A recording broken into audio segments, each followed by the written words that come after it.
Marie Curie is often thought of as a French scientist, but her story begins in Warsaw. Born in a city under foreign rule, in a country where education was restricted, she had little access to formal scientific training. Yet, by the end of her life, she would be the world's leading authority on radioactivity, the first woman to win a Nobel Prize, and the only person to ever win in 2 different scientific fields. Warsaw shaped her in ways that went beyond simple geography. The challenges she faced in her early years, living under Russian occupation, navigating an education system designed to exclude her, forced her to develop resilience and resourcefulness. These qualities defined her career, allowing her to push through barriers that had held back generations before her. This is the story of Marie Curie's origins and the city that set her on the path to changing science forever. Marie Curie was born in 1867 in a Warsaw that no longer belonged to Poland. The country had been partitioned nearly a century earlier, with the Russian Empire controlling Warsaw and enforcing strict policies designed to erase Polish identity. The use of the Polish language was restricted in schools, political opposition was suppressed, and access to higher education was limited, especially for women. For Marie, these restrictions weren't abstract. Her father, a science teacher, lost his position after Russian authorities deemed him politically unreliable. Her mother ran a school for girls, but was forced to operate within strict Russian regulations. This was the world Marie was born into, one where knowledge was controlled, and access to it required defiance. Despite these limitations, Warsaw had a growing underground intellectual movement. Many Polish families, including the Skłodowskis, quietly resisted, emphasizing education at home. But for a woman who wanted to study science, even that wasn't enough. The doors to Warsaw's universities were closed to her. If she wanted an education beyond what was allowed, she would have to find a way around the system. In Warsaw, the official education system was designed to suppress Polish intellectualism. Schools were forced to teach in Russian, and universities admitted only men. But where the system imposed limits, the people of Warsaw created alternatives. One of these was the Flying University, a clandestine institution that operated in secret across private homes and hidden locations. Marie Curie, then Maria Skłodowska, enrolled in the Flying University in her late teens. Here, Polish professors defied Russian rule by teaching physics, chemistry, and mathematics to women who were otherwise shut out of higher education. The university's name came from the fact that its lectures flew from place to place, ensuring secrecy and avoiding detection. This underground education wasn't just about learning, it was an act of defiance.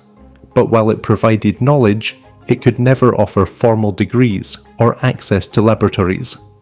If Marie wanted to conduct real scientific research, Warsaw could take her only so far. She needed to leave, but getting there required years of careful planning, sacrifice, and an unwavering belief that her education was worth the cost. Marie Curie's decision to leave Warsaw wasn't immediate. Unlike students in France or Germany, she couldn't simply apply to a university and expect to be accepted. Higher education for women was unavailable in Poland, and studying abroad required money she didn't have. The only way to reach Paris was to fund it herself, which meant delaying her own education for years. At 18, Marie took a position as a governess in rural Poland, tutoring children from wealthy families. The work was monotonous, but it provided a salary, one she split between her own savings and her sister, Bronisława, who had already left for medical school in Paris. The plan was simple. Marie would support Bronisława first, and in return, once her sister became a doctor, she would help Marie do the same. 4 years passed. During that time, Marie continued studying in secret, reading textbooks by candlelight after long days of work. She even attempted early chemistry experiments using household materials, a makeshift substitute for a real laboratory. Finally, in 1891, at age 24, she boarded a train to Paris. Warsaw had given her knowledge, but Paris would give her the tools to put it into practice. As we delve deeper into Marie Curie's Warsaw, you bring these stories to life. Keep liking and sharing to help me continue this journey. Don't forget to subscribe and share your insights in the comments as we continue to explore the world together.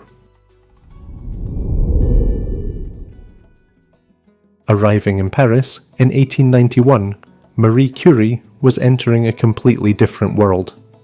Unlike Warsaw, where formal scientific education was denied to women, Paris offered access to laboratories, professors, and resources. But that access didn't mean success was guaranteed. Marie enrolled at the Sorbonne, one of the most prestigious universities in Europe. She was behind her classmates, struggling with a new language, a rigorous curriculum, and financial hardship. She rented a small attic room, surviving on bread, tea, and determination. Despite these challenges, she earned a degree in physics in 1893, followed by a second in mathematics in 1894. Her breakthrough came when she met Pierre Curie, a physicist whose research on magnetism aligned with her growing interest in radiation. Their partnership would shape both their careers, leading to the discovery of radioactivity, polonium, and radium. For the first time, she had everything Warsaw had denied her: a place to study, the freedom to research, and a scientific community that took her seriously. But even as she built her career in France, she never abandoned her Polish identity.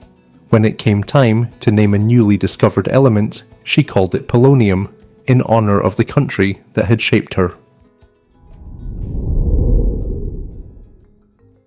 Marie Curie's work on radioactivity, a term she coined, quickly gained attention in the scientific community. In 1903, she and Pierre Curie shared the Nobel Prize in Physics with Henri Becquerel for their discoveries on radiation. But recognition didn't come easily. The Nobel Committee originally intended to exclude Marie, crediting only her husband and Becquerel. Pierre protested, insisting that Marie had led much of the research. It was only after his intervention that she was formally acknowledged. 8 years later, in 1911, she was awarded the Nobel Prize in Chemistry, this time alone, for her discovery of polonium and radium. This made her the first person to win 2 Nobel Prizes, a feat still unmatched in 2 scientific fields. But even as she reached the peak of academic recognition, she continued to face barriers. The French Academy of Sciences rejected her membership in 1911, largely due to her gender and foreign background. Despite this, Curie remained dedicated to her work, refusing to patent radium, believing that science should serve humanity rather than personal wealth. Her discoveries transformed medicine and physics, but they also exposed her to dangers she didn't yet fully understand. Marie Curie's discoveries changed the world, but they also came at a personal cost.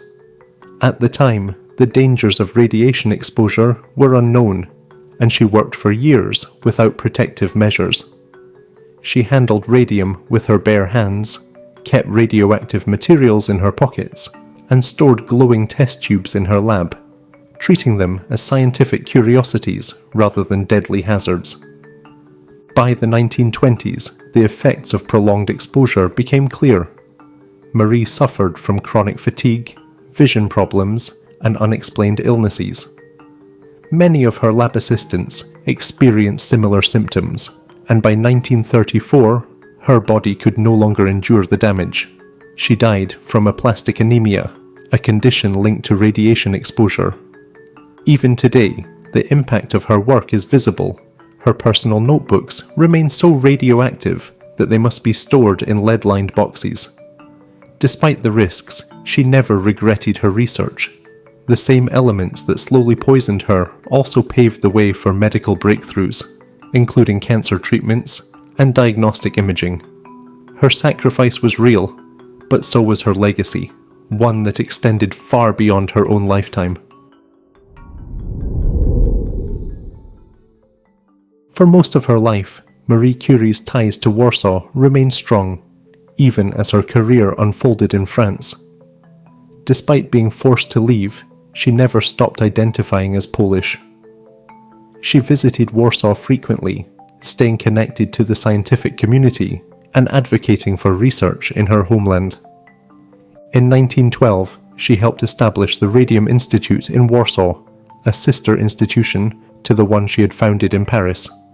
It was a bold move, bringing cutting-edge research to a country that, at the time, still didn't officially exist on the map.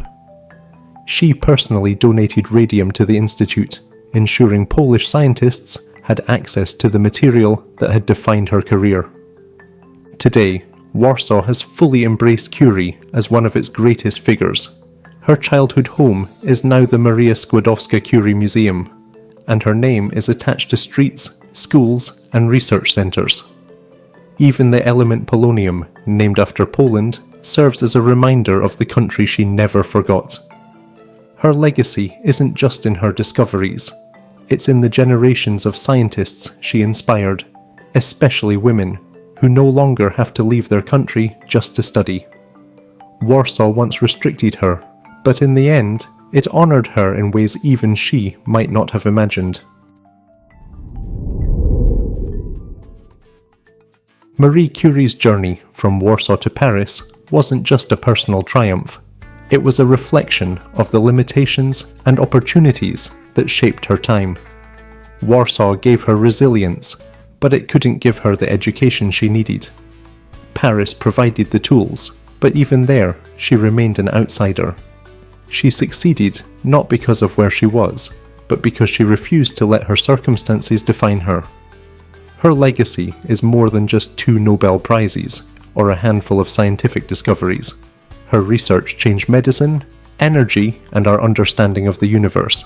But just as importantly, her life changed what was possible for women in science. In the end, both France and Poland claim her. But perhaps the real lesson isn't which country she belonged to. It's that genius, when given the chance to thrive, can come from anywhere. And that's exactly what she proved. For more captivating adventures and explorations of incredible places around the world, click on the video on screen now. Your next journey awaits. Happy travels!